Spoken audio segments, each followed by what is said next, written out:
is your vision for the future? What do you see happening with addiction treatment and with drug use, with harm reduction?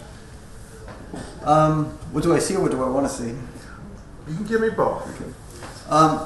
So I would like to see this gradualist vision, which, again, I crystallize it, but it started even back in Liverpool, where people talking about making gradual change in the early days of harm reduction. So it's always been there.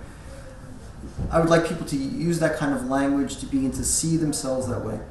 What I think does not work is you have people in a harm reduction setting with harm reduction values, this whole incredible culture of nurturing and connection and affirmation, and then the harm reduction people, they send them to mainstream treatment, which is getting better certainly, but still punitive, patriarchal, harsh,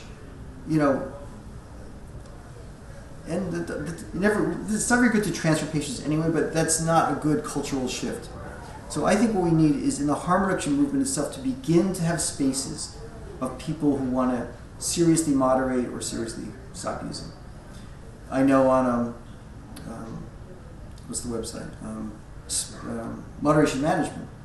My understanding is there's actually a chat room now for people who want to stop drinking. And this evolved out of the needs of the people in that group. That's everybody, hey, we'll just stay in SMART. We'll stay in Moderation Management. We'll just have our group where we stop drinking. They don't want to leave, which I think was a beautiful model for us. So I think harm reduction really needs to develop their own places, their own rooms, spaces where people can say, I've gone through this stuff and now I want to stop, or want to try stopping, or seriously moderate, or seriously, have a different relationship with the substance. So I think that would be a very, very good idea.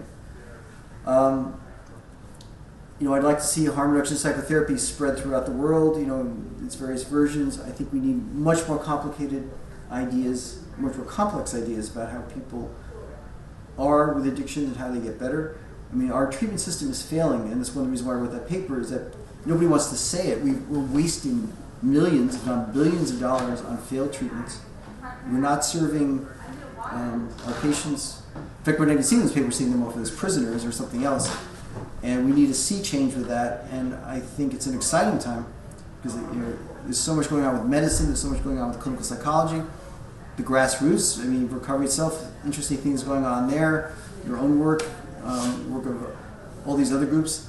It's a very exciting time with this whole thing, as well as dreadful time, because addiction is spreading throughout the planet. So we're in this difficult, wonderful, strange time. But I'd like to see more mental health, more psychological models, many of the things I've been talking about so far, all these things in play. And maybe less warring between the camps. Maybe we kind of get along better and respect each other. And there's room for traditional 12-step, and there's probably, I'm not a huge fan of it, probably room for traditional TC for some people who find that, that authoritarian superego thing to be helpful to them, as well as, real psychotherapy. We also need to train more people, because I think the addiction people have kind of kept the mental health people at bay. So we need training that.